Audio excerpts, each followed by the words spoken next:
નમસ્કાર મિત્રો, આપ સૌનું સ્વાગત છે ધ ડેલી પોઈન્ટ પર। હું છું તમારો મિત્ર કેતન મકવાણા। આ વિડીયોમાં આપણે જાણીશું આજના દેશ વિદેશના ટોપ અને તાજા સમાચાર। વિડીયો અંત સુધી જુઓ અને જો તમને માહિતી ઉપયોગી લાગે તો ચેનલને સબસ્ક્રાઇબ જરૂર કરજો।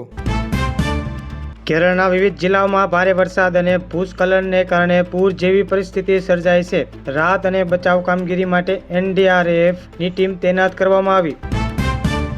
કાવેરી નદીમાંથી પાણી છોડવાની માંગ સાથે તમિલનાડુના ખેડૂતોએ નદીના કિનારે અનોખો વિરોધ પ્રદર્શન નોંધાવ્યું। કેન્દ્રીય આરોગ્ય મંત્રાલયે વિદ્યાર્થીઓની સુવિધા અને પરીક્ષાની પારદર્શિતા વધારવા માટે નીટ PG પરીક્ષા પદ્ધતિમાં મહત્વના સુધારાની જાહેરાત કરી। દેશમાં વધી રહેલા ડ્રગ્સ કેસોના ઝડપી નિકાલ માટે કેન્દ્ર સરકારે રાજ્યોની અલગથી વિશેષ NDPS અદાલતને સ્થાપવાની સૂચના આપી। વડાપ્રધાન નરેન્દ્ર મોદી આંધ્રપ્રદેશના ભોગાપુર એરપોર્ટના ઉદ્ઘાટન પ્રસંગે રાજ્યને દેશનું નવું ઉત્પાદન હબ ગણાવ્યું। દેશના અનેક રાજ્યોમાં ચોમાસા દરમિયાન ફેલાતા ડેન્ગ્યુ અને મેલેરિયાના કેસો વધતા આરોગ્ય વિભાગ દ્વારા માર્ગદર્શિકા જાહેર કરવામાં આવી। ભારતીય રેલવે દ્વારા મુસાફરોની સુરક્ષા વધારવા માટે દેશભરમાં જૂના ટ્રેકોનું ઝડપી નવીનીકરણ શરૂ કરવામાં આવ્યું। UGC દ્વારા ઉત્તર પૂર્વ અને અનુસ્નાતક વિદ્યાર્થીઓ માટે શિષ્યવૃત્તિ અરજીઓ સ્વીકારવાની પ્રક્રિયા ટૂંક સમયમાં શરૂ કરવામાં આવશે। હિમાચલ પ્રદેશના પહાડી વિસ્તારમાં ભૂસ્ખલન અને વાદળ ફાટવાના કારણે રસ્તાઓ બંધ થયા છે અને વાહન વ્યવહાર ખોરવાયો છે। ગ્રામીણ વિસ્તારમાં હાઈ સ્પીડ ઇન્ટરનેટ પહોંચાડવાના લક્ષ્યાંક સાથે નવા ફાઇબર ઓપ્ટિકલ પ્રોજેક્ટને મંજૂરી આપવામાં આવી છે। ઇન્ડોનેશિયાના મોરા ટાપુ નજીક મુસાફરોથી ભરેલી બોટમાં આગ લાગતા બચાવ કામગીરી પૂરજોશમાં ચાલી રહી। ચીન અને રશિયાને જોડતા પ્રથમ આંતરરાષ્ટ્રીય રોપવેનું મુખ્ય માળખું સફળતાપૂર્વક પૂર્ણ કરી લેવામાં આવ્યું। ગ્લાસગો કોમનવેલ્થ ગેમ્સ 2026માં ભારતે 13 ગોલ્ડ મેડલ સહિત કુલ 39 મેડલ જીતીને ચોથું સ્થાન મેળવ્યું। અમેરિકા ઈરાન વચ્ચે વાતચીત સંકેતો મળતા જ આંતરરાષ્ટ્રીય બજારમાં ક્રૂડ ઓઇલ પ્રતિ બેરલ $4 ઘટ્યું છે। આંતરરાષ્ટ્રીય બજાર સંકેત વચ્ચે સ્થાનિક બજારમાં કિંમતી ધાતુઓના ભાવમાં બહુ મોટો ફેરફાર જોવા મળ્યો નથી। દેશમાં ઇન્ફ્રાસ્ટ્રક્ચર પ્રોજેક્ટ માટે બેંકો દ્વારા આપવામાં આવતા ધિરાણમાં આ વર્ષ મોટો ઉછાળો આવ્યો।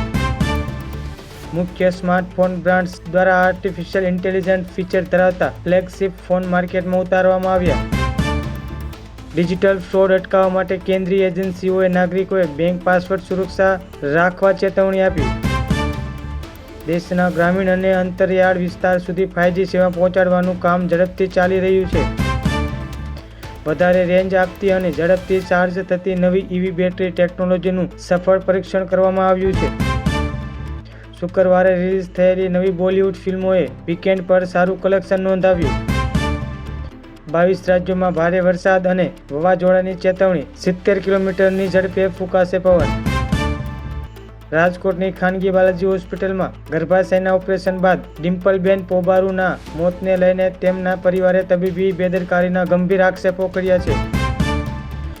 રણુજાથી દર્શન કરી પરત ફરતા અંકલેશ્વરના 6 મિત્રોની કાર મહેસાણા પાસે પલટી, એકનું ઘટના સ્થળે જ મોત નીપજ્યું।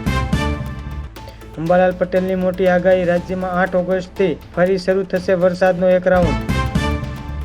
માજલપુર પેટા ચૂંટણીમાં ભગવો લહેરાયો, ભાજપના ઉમેદવાર સતીશ પટેલની શાનદાર જીત। ઉનાના સનખડા ગામે ગટર કામ બાદ રસ્તા રામ ભરોસે, ચોમાસામાં ખાડા અને પાણીથી ગ્રામજનો ત્રાહિમામ। તમિલનાડુના ખેડૂતોએ કર્ણાટક પાસે કાવેરી નદીનું પાણી છોડવાની માંગ સાથે નદી કાંઠે રેતી સમાધિ પ્રદર્શન શરૂ કર્યું। કેન્દ્ર સરકારે પેન્ડિંગ પડેલા 3.9 લાખ ડ્રગ્સ કેસોના ઝડપી નિકાલ માટે રાજ્યને વિશેષ NDPS કોર્ટ બનાવવાની સૂચના આપી। વડાપ્રધાન નરેન્દ્ર મોદીએ દેશભરમાં નશા મુક્ત યુવા ફોર વિકસિત ભારત સંકલ્પ અભિયાનનો પ્રારંભ કરાવ્યો। મુંબઈ અને દરિયાકાંઠા વિસ્તારમાં આગામી 48 કલાક માટે ભારે વરસાદનું એલર્ટ આપવામાં આવ્યું।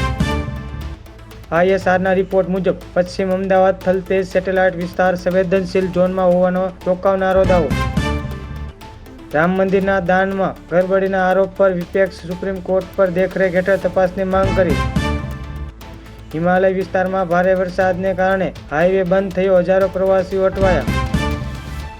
યુકેમાં તાપમાન અચાનક ફેરફાર થતાં આગામી દિવસોમાં હીટવેવની આગાહી કરવામાં આવી. ટોક્યો નજીક 5.2ની તીવ્રતાનો આંચકો અનુભવાયો. કોઈ જાનહાનિના સમાચાર નથી. લીંબડીમાં વરસાદી પ્રવાહમાં તણાઈ કાર, સ્થાનિકોની સતર્કતાથી મોટી દુર્ઘટના ટળી. માર્કેટ ભાવથી 4 ગણું વધુ વળતર અને પરિપત્ર રદ કરવાની માંગ સાથે ખેડૂતો કલેક્ટર કચેરીએ ઉમટ્યા. ઉર્જા મંત્રી વેકરિયાના પ્રયાસોથી અમરેલીમાં 13,000 વૃક્ષારોપણનું મહાઅભિયાન શરૂ કરવામાં આવ્યું.